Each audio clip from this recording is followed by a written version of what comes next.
আকাশবাণী কলকাতা স্থানীয় সংবাদ পড়ছি সুদীপ বসু। প্রথমে বিশেষ বিশেষ খবর। সুপ্রিম কোর্টের নির্দেশে এসআইআর প্রক্রিয়ায় ভোটারদের নথি যাচাই আজ শুরু করছেন কলকাতা হাইকোর্ট নিযুক্ত বিচারকেরা।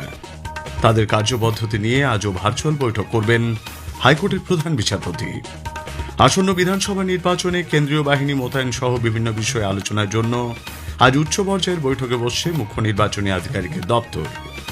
বাংলা এক সময় সারা দেশকে পথ দেখালেও এ রাজ্যে নারী সুরক্ষা প্রশ্নের মুখে বলে অভিযোগ করেছেন কেন্দ্রীয় মন্ত্রী তথা বিজেপি নেত্রী অন্নপূর্ণা দেবী। মন কি বাতের 131তম পর্বে প্রধানমন্ত্রী নরেন্দ্র মোদী ডিজিটাল অ্যারেস্ট এবং আর্থিক জালিয়াতি নিয়ে ফের সকলকে সতর্ক করেছেন। প্রাক্তন কেন্দ্রীয় মন্ত্রী তথা বিধায়ক মুকুল রায় প্রয়াত। লস্কর-ই তৈবা এবং বাংলাদেশের জঙ্গি সংগঠনের সঙ্গে জড়িত থাকার অভিযোগে এ রাজ্য থেকে দুজনকে গ্রেপ্তার করেছে দিল্লি পুলিশ। জঙ্গি যোগে মুর্শিদাবাদ থেকে গ্রেপ্তার আরও 2। আইএসএল ফুটবলে মোহনবাগান সুপার জায়ান্ট আজ যুব ভারতী ক্রীড়াঙ্গনে চেন্নাইন এফসির মুখোমুখি হবে। আসছি বিস্তারিত সংবাদে। সুপ্রিম কোর্টের নির্দেশে এসআইআর প্রক্রিয়ায় ভোটারদের নথি যাচাই আজ শুরু করছেন কলকাতা হাইকোর্ট নিযুক্ত বিচারকেরা। তার আগে গতকাল ভার্চুয়াল বৈঠক করেন কলকাতা হাইকোর্টের প্রধান বিচারপতি। কি কি কাজ করতে হবে, সুপ্রিম কোর্টের নির্দেশ মতো কোন কোন নথি যাচাই করতে হবে, দায়িত্বপ্রাপ্ত বিচারকদের তা বুঝিয়ে দেওয়া হয় বৈঠকে। অন্যদিকে এসআইআর নিয়ে সুপ্রিম কোর্টের নির্দেশ পালন করা হচ্ছে কিনা তার নজরদারির জন্য প্রতিটি জেলায় একটি কমিটি গঠন করেছেন কলকাতা হাইকোর্টের প্রধান বিচারপতি। ওই কমিটিতে রাখা হয়েছে সংশ্লিষ্ট জেলার জেলা বিচারক, জেলা শাসক এবং পুলিশ সুপারকে। গতকালের ভার্চুয়াল বৈঠকে প্রধান বিচারপতি ছাড়াও উপস্থিত ছিলেন মুখ্য সচিব নন্দিনী চক্রবর্তী, ডিজিপি পীয়ূষ পাণ্ডে এবং নির্বাচন কমিশনের আধিকারিকরা। আজ ফের ভার্চুয়াল বৈঠক হওয়ার কথা। অন্যদিকে এসআইআর কাজে সহযোগিতার জন্য বিচার বিভাগীয় আধিকারিকদের প্রস্তুত করতে নির্বাচন কমিশন উদ্যোগী হয়েছে। এর অঙ্গ হিসেবে কলকাতা ও বিভিন্ন জেলায় শুরু হয়েছে প্রশিক্ষণ এবং প্রস্তুতি বৈঠক। কলকাতা উত্তরের দায়িত্বপ্রাপ্ত জুডিশিয়াল অফিসারদের সঙ্গে গতকাল প্রস্তুতি বৈঠক করেন রাজ্যের মুখ্য নির্বাচনী আধিকারিকের দপ্তরের প্রতিনিধিরা। যেসব বিল্ডিংয়ে প্রায় 2 ঘন্টা ধরে চলা ওই বৈঠকে মূলত লজিক্যাল ডিসক্রিপেন্সি সংক্রান্ত বকেয়া কাজ, কত সংখ্যক নথির স্ক্রুটিনি এখনও বাকি এবং সেই প্রক্রিয়া কিভাবে সম্পন্ন হবে, এই বিষয়গুলি নিয়ে বিস্তারিত আলোচনা হয়। রাজ্যে আসন্ন বিধানসভা নির্বাচনে কেন্দ্রীয় বাহিনী মোতায়েন ও সংশ্লিষ্ট বিভিন্ন বিষয় নিয়ে আলোচনা করতে আজ মুখ্য নির্বাচনী আধিকারিকের দপ্তরে এক উচ্চ পর্যায়ের বৈঠক ডাকা হয়েছে।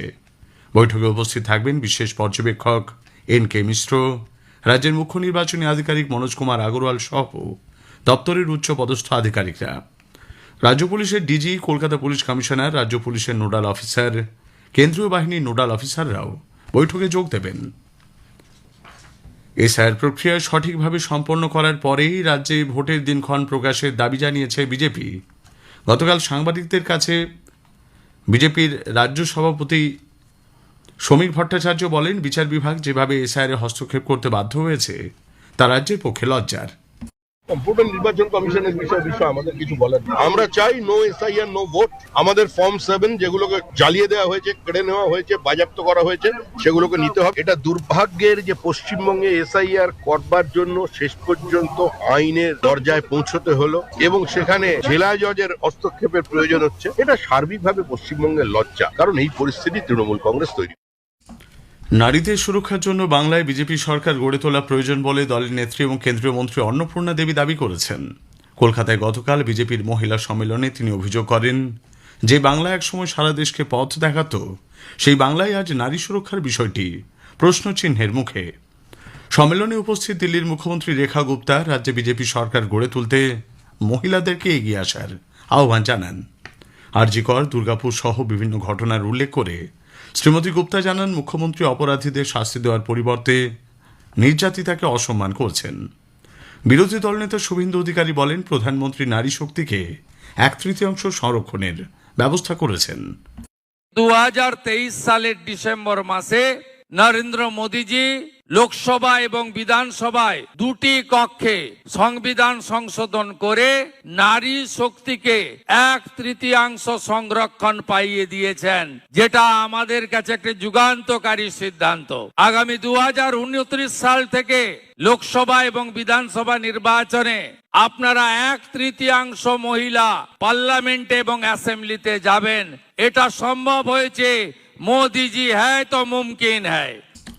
বন্দে মাতরম যাত্রার অঙ্গ হিসেবে রাজ্যপাল ডক্টর সিভি আনন্দ বোস গতকাল কলকাতার একটি অনাথ আশ্রমের আবাসিকদের সঙ্গে সাক্ষাৎ করেছেন। দ্য রেফিউজ নামীয় অনাথ আশ্রমের 125 বছর পূর্তি উদযাপন চলছে। এ উপলক্ষে রাজ্যপাল সেখানে এক অনুষ্ঠানে অনাথ কচিকাঁচা এবং অন্য আবাসিকদের সঙ্গে কথা বলেন, তাদের হাতে তুলে দেন উপহার সামগ্রী। স্থানীয় সংবাদ শুনছেন আকাশবাণী কলকাতা কেন্দ্র থেকে। প্রধানমন্ত্রী নরেন্দ্র মোদী বলেছেন, আগামী দিনে গোটা বিশ্ব কিভাবে কৃত্রিম বুদ্ধিমত্তার প্রয়োগ করবে তারই নির্ণায়ক ভূমিকা নিয়েছে Delhi global AI impact summit. গতকাল মন কি বাতের 131তম পর্বে শ্রী মোদী বলেন, এই সম্মেলনে বিশ্ব নেতৃত্ব এবং কৃত্রিম মেধা নিয়ে কাজ করছেন এমন সংস্থার কার্যনির্বাহী আধিকারিকদের সঙ্গে তিনি সাক্ষাৎ করেছেন। इस समिट में दुनिया को एआई के क्षेत्र में भारत की अद्भुत क्षमताएं देखने को मिली है।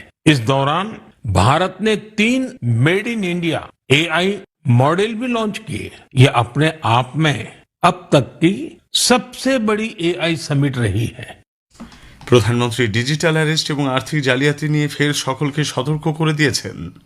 डिजिटल अरेस्ट और डिजिटल फ्रॉड को लेकर हमारे समाज में काफी जागरूकता आई, लेकिन अभी भी हमारे आसपास ऐसी घटनाएं हो रही हैं जो अक्षम्य है। निर्दोष लोगों को डिजिटल अरेस्ट और फाइनेंशियल फ्रॉड का निशाना बनाया जा रहा है। প্রাক্তন কেন্দ্রীয় মন্ত্রী মুকুল রায় প্রয়াত, বয়স হয়েছিল 71 বছর। একাধিক শারীরিক সমস্যা নিয়ে দীর্ঘদিন ধরেই হাসপাতালে ভর্তি ছিলেন তিনি। গতকাল গভীর রাতে মুকুল রায় শেষ নিঃশ্বাস ত্যাগ করেন। 2021 নির্বাচনে কৃষ্ণনগর উত্তর কেন্দ্র থেকে বিজেপির টিকিটে নির্বাচিত হয়েছিলেন তিনি। পরে ফের তৃণমূল কংগ্রেসে যোগ দিলেও বিধায়ক পদ থেকে ইস্তফা দেননি। তার বিধায়ক পদ খারিজের মামলা আদালত পর্যন্ত গড়ায়। হাইকোর্ট মুকুল রায়ের বিধায়ক পদ খারিজ করলেও সেই সিদ্ধান্তের উপর সম্প্রতি অন্তর্বর্তী স্থগিতাদেশ দিয়েছে সুপ্রিম কোর্ট। রাজ্যসভার সদস্যও ছিলেন মুকুল রায়, পালন করেছেন জাহাজ ও রেলমন্ত্রীর দায়িত্ব। লস্করি তৈবা এবং বাংলাদেশের জঙ্গি দলের সঙ্গে যুক্ত থাকার অভিযোগে দিল্লি পুলিশ পশ্চিমবঙ্গ ও তামিলনাড়ু থেকে মোট 8 জনকে গ্রেপ্তার করেছে। সামাজিক মাধ্যমের পোস্টের সূত্র ধরেই এদের পাকড়াও করা হয়। মালদা থেকে ধৃত 2 জনের মধ্যে একজন বাংলাদেশি। ধৃত ওমর ফারুক এবং রবিউল ইসলামকে ট্রানজিট রিমান্ডে দিল্লি নিয়ে যাওয়া হবে। এদিকে গুপ্তচর বৃত্তির অভিযোগে মুর্শিদাবাদে 2 যুবককে গ্রেপ্তার করেছে বেঙ্গল এসটিএফ। এদের মধ্যে একজনকে কয়েকদিন আগেই গ্রেপ্তার করা হয়েছিল। তাকে জিজ্ঞাসাবাদ করে বহরমপুর থেকে সুমন শেখ নামে এক যুবককে গ্রেপ্তার করা হয়েছে।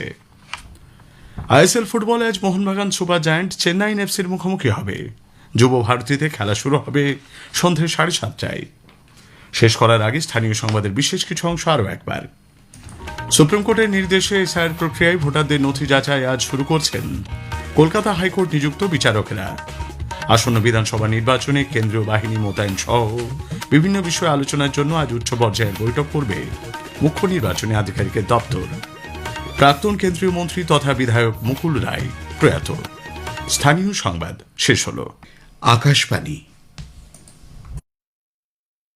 খবর পড়ছি প্রবীর ভট্টাচার্য। এখনকার বিশেষ বিশেষ খবর হল, প্রধানমন্ত্রী নরেন্দ্র মোদী বলেছেন, ভারত ইসরায়েলের সঙ্গে স্থায়ী বন্ধুত্বকে গভীরভাবে মূল্য দেয়। আসন্ন ইসরায়েল সফরে তিনি সেদেশের প্রধানমন্ত্রী বেঞ্জামিন নেতানিয়াহুর সঙ্গে সাক্ষাতের জন্য অধীর আগ্রহে অপেক্ষারত। পবিত্র রমজান মাসে আফগানিস্তানের ওপর পাকিস্তানের বিমান হামলার তীব্র নিন্দা জানিয়েছে ভারত।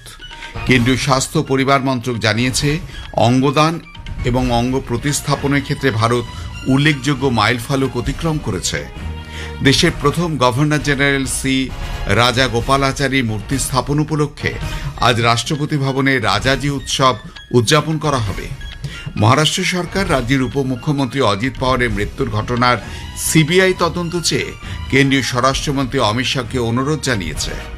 মার্কিন যুক্তরাষ্ট্র ইরান এ মাসের 26 তারিখে ফের বৈঠকে বসতে চলেছে বলে ওমান জানিয়েছে। আসছে বিস্তারিত খবরে। প্রধানমন্ত্রী নরেন্দ্র মোদী বলেছেন, ভারত ইসরায়েলের সঙ্গে স্থায়ী বন্ধুত্বকে গভীরভাবে মূল্য দেয়। ভারত ইসরায়েলের এই সম্পর্ক দুদেশের পারস্পরিক আস্থা, উদ্ভাবন এবং শান্তি ও অগ্রগতির প্রতি অংশীদারিত্বের উপর ভিত্তি করেই তৈরি। ইসরায়েলের প্রধানমন্ত্রী বেঞ্জামিন নেতানিয়াহুর সামাজিক মাধ্যমের এক পোস্টের জবাবে প্রধানমন্ত্রী বলেন, তিনি ভারত ও ইসরায়েলের মধ্যে শক্তিশালী বন্ধনের পাশাপাশি দুদেশের মধ্যে দ্বিপাক্ষিক সম্পর্কের বৈচিত্র্যময় প্রকৃতি সম্পর্কেও তার সঙ্গে একমত। শ্রী মোদী আরও বলেন, তিনি তার আসন্ন ইসরায়েল সফরের সময় নেতানিয়াহুর সঙ্গে আলোচনার জন্য অধীর আগ্রহে অপেক্ষা করছেন। উল্লেখ্য, এর আগে সামাজিক মাধ্যমের এক পোস্টে ইসরায়েলের প্রধানমন্ত্রী বলেন, ইসরায়েল এবং ভারতের সম্পর্ক হল দুই বিশ্ব নেতার মধ্যে শক্তিশালী বন্ধনের প্রতিফলন। নেতানিয়াহু আরও বলেন, ভারত ও ইসরায়েল দুটি দেশই স্থিতিশীলতা এবং অগ্রগতির লক্ষ্যে প্রতিশ্রুতিবদ্ধ দেশগুলিকে ঐক্যবদ্ধ করার চেষ্টা করছে।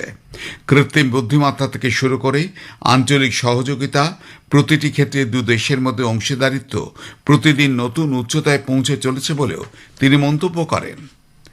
পবিত্র রমজান মাসে আফগানিস্তানের উপর পাকিস্তানের বিমান হামলার তীব্র নিন্দা জানিয়েছে ভারত। গতকালের এই হামলায় নারী ও শিশুসহ বেশ কিছু অসামরিক নাগরিক নিহত হয়। বিদেশ মন্ত্রকের মুখপাত্র রণধীর জয়সওয়াল সাংবাদিকদের বলেন, এই হামলা আসলে পাকিস্তানের অভ্যন্তরীণ ব্যর্থতাকেই বিশ্ববাসীর সামনে তুলে ধরে। তিনি আফগানিস্তানের সার্বভৌমত্ব, আঞ্চলিক অখণ্ডতা ও সে দেশের স্বাধীনতার প্রতি ভারতের সমর্থনকে পুনর্ব্যক্ত করেন। প্রধানমন্ত্রী নরেন্দ্র মোদী গতকাল উত্তরপ্রদেশের মিরাটে শতাব্দীনগর নম ভারত স্টেশন, মিরাট মেট্রো ও নম ভারত ট্রেনের যাত্রার সূচনা করেছেন। অনুষ্ঠানে উপস্থিত ছিলেন উত্তরপ্রদেশের মুখ্যমন্ত্রী যোগী আদিত্যনাথ। তিনি মিরাট দক্ষিণ স্টেশন পর্যন্ত মেট্রো যাত্রা করেন। ঘণ্টায় 120 কিলোমিটার গতিসম্পন্ন মিরাট মেট্রো ভারতের সবচেয়ে দ্রুতগামী মেট্রো। মাত্র 8 ঘণ্টায় মেট্রো সমগ্র যাত্রাপথ অতিক্রম করবে। ট্রেন ও মেট্রো প্রকল্প দুটি উদ্বোধনের ফলে এই এলাকায় গতিশীল যোগাযোগ ব্যবস্থা আরও উন্নত হবে বলে মনে করা হচ্ছে। 82 কিলোমিটার দীর্ঘ দিল্লি করিডর প্রকল্প উদ্বোধন করেন তিনি। এর ফলে উত্তরপ্রদেশ ও দিল্লির মধ্যে ট্রেন যোগাযোগ ব্যবস্থা আরও সুগম হবে বলে মনে করা হচ্ছে। এরপর মিরাটে শ্রী মোদী 12,300 কোটি টাকার বিভিন্ন উন্নয়নমূলক প্রকল্পের উদ্বোধন করেন। প্রধানমন্ত্রী বলেছেন, আগামী দিনে গোটা বিশ্ব কিভাবে কৃত্রিম বুদ্ধিমত্তা প্রয়োগ করবে তারই নির্ণায়ক ভূমিকা নিয়েছে Delhi global AI impact summit. তিনি গতকাল মন কি বাতের 131তম পর্বে তার মতামত দেশ বিদেশের মানুষের সঙ্গে ভাগ করে নেন। ভারতের দুটি উদ্ভাবনী যথেষ্ট আলোচিত হয়েছে। তিনি বলেন, এই সম্মেলনে বিশ্ব নেতৃত্ব এবং কৃত্রিম মেধা নিয়ে কাজ করছে এমন সংস্থার কার্যনির্বাহী আধিকারিকদের সঙ্গে তিনি সাক্ষাৎ করেছেন। প্রধানমন্ত্রী বলেন, দেশ জুড়ে অঙ্গদান বিষয়ে সচেতনতা ক্রমশ বৃদ্ধি পাচ্ছে। এর ফলে যাদের অঙ্গ প্রতিস্থাপনের প্রয়োজন তারা যেমন উপকৃত হচ্ছেন, তেমনি চিকিৎসা ক্ষেত্রে গবেষণার পরিধি আরও বিস্তৃত হচ্ছে। এ প্রসঙ্গে তিনি পশ্চিমবঙ্গের গৌরাঙ্গ ব্যানার্জির কথা উল্লেখ করেন, যিনি ফুসফুস প্রতিস্থাপনের পর দুবার সমুদ্র পৃষ্ঠ থেকে 14,000 ফুট উঁচু নাথুলা সফর করেছেন। इन दिनों भारत में ऑर्गन डोनेशन को लेकर जागरूकता लगातार बढ़ रही है। इससे उन लोगों की मदद हो रही है जिन्हें इसकी जरूरत है। इसके साथ ही देश में मेडिकल रिसर्च को भी बल मिल रहा है। কেন্দ্রীয় স্বাস্থ্য ও পরিবার কল্যাণ মন্ত্রক জানিয়েছে, ভারত অঙ্গদান এবং প্রতিস্থাপনের ক্ষেত্রে উল্লেখযোগ্য মাইলফলক অতিক্রম করেছে। জাতীয় অঙ্গ ও টিস্যু প্রতিস্থাপন সংস্থা নট্টো পরিসংখ্যান অনুযায়ী গত বছর দেশের অঙ্গ প্রতিস্থাপনের সংখ্যা ছিল 20,000। 2013 সালে এই সংখ্যা ছিল 5,000-এরও কম। গত এক দশকের বেশি সময় দেশে অঙ্গ প্রতিস্থাপনের সংখ্যা উল্লেখযোগ্যভাবে 4 গুণ বৃদ্ধি পেয়েছে। বর্তমানে মৃত অঙ্গদাতাদের দান করা অঙ্গ ব্যবহার করে প্রায় 18% অঙ্গ প্রতিস্থাপন করা হয় বলেই মন্ত্রক সূত্রে জানানো হয়েছে। নতুন দিল্লির রাষ্ট্রপতি ভবনে আজ রাজাজি উৎসব উদযাপন করা হবে। প্রধানমন্ত্রী নরেন্দ্র মোদী তার মন কি বাত অনুষ্ঠানে বলেছেন যে রাষ্ট্রপতি ভবনের কেন্দ্রীয় প্রাঙ্গণে ব্রিটিশ স্থপতি এডুইন লুটিয়েন্সের মূর্তির স্থলাভিষিক্ত হবেন স্বাধীন ভারতের প্রথম ভারতীয় গভর্নর জেনারেল শ্রী চক্রবর্তী রাজা গোপালাচারীর একটি মূর্তি। শ্রী মোদী শ্রী রাজা গোপালাচারীকে এমন একজন নেতা হিসাবে প্রশংসা করেছেন যিনি ক্ষমতাকে পদ হিসাবে নয় বরং সেবার একটি রূপ হিসাবে দেখেছিলেন। তিনি বলেন, দুর্ভাগ্যজনক যে স্বাধীনতার পরেও ব্রিটিশ প্রশাসকদের মূর্তি রাষ্ট্রপতি ভবনে স্থান পেলেও ভারতের শ্রেষ্ঠ সন্তানদের মূর্তিগুলিকে স্থান দেওয়া হয়নি। 24শে ফেব্রুয়ারি থেকে 1 মার্চ পর্যন্ত রাজাজি উৎসবের সময় শ্রী রাজা গোপালাচারীর উপর একটি প্রদর্শনী অনুষ্ঠিত হবে। राजा जी उन लोगों में थे जिन्होंने सत्ता को पद की तरह नहीं सेवा की तरह देखा। ब्रिटिश आर्किटेक्ट एडविन लुटियंस की प्रतिमा भी राष्ट्रपति भवन में लगी हुई थी। अब इस प्रतिमा के स्थान पर राजा जी की प्रतिमा लगाई जाएगी। राजा जी उत्सव के दौरान राजगोपालाचारी जी पर आधारित प्रदर्शनी भी लगेगी। ये प्रदर्शनी 24 फरवरी से 1 मार्च तक चलेगी। খবর শুনছেন আকাশবাণী থেকে। মহারাষ্ট্র সরকার কেন্দ্রীয় স্বরাষ্ট্রমন্ত্রী অমিত শাহকে অনুরোধ করেছে যে বিমান দুর্ঘটনায় রাজ্যের উপমুখ্যমন্ত্রী অজিত পাওয়ার নিহত হওয়ার ঘটনায় সিবিআই তদন্তের নির্দেশ দেওয়া হোক। গতকাল মুম্বাইয়ে মুখ্যমন্ত্রী দেবেন্দ্র ফডনবিস এক সাংবাদিক সম্মেলনে বলেন, মহাজ্যোতি সরকার নিশ্চিত করবে যে বিমান দুর্ঘটনা সম্পর্কিত সমস্ত সন্দেহ দূর করা হোক। মুখ্যমন্ত্রী বলেন যে তিনি বিজেপির সহযোগী এনসিপির কাছ থেকে বিমান দুর্ঘটনার সিবিআই তদন্ত চেয়ে একটি চিঠি পেয়েছেন এবং স্বরাষ্ট্রমন্ত্রী অমিত শাহের সঙ্গেও কথা বলেছেন। ডিজিসিএ এবং রাজ্য সিআইডি তদন্তের পাশাপাশি সিবিআই তদন্ত করা হবে বলে তিনি বলেন। 28শে জানুয়ারি পুনের বারামতির কাছে অবতরণের চেষ্টা করার সময় এটি চার্টার বিমান বিধ্বস্ত হয়ে অজিত পাওয়ার এবং তার 4 জন সহযোগী নিহত হন। পশ্চিমবঙ্গে আসন্ন বিধানসভা নির্বাচনের প্রস্তুতি ও আইন শৃঙ্খলা পরিস্থিতি পর্যালোচনা করতে মুখ্য নির্বাচনী আধিকারিক মনোজ কুমার আগরওয়াল আজ বৈঠকে বসছেন।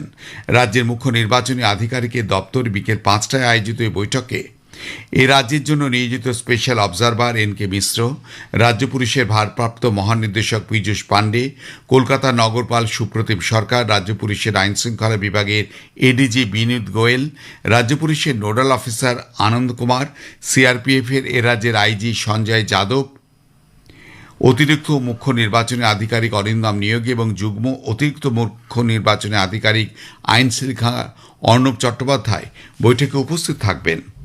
উল্লেখ্য, রাজ্যে কেন্দ্রীয় বাহিনী মোতায়েন নিয়েও বৈঠকে আলোচনা হওয়ার সম্ভাবনা রয়েছে বলেই খবর।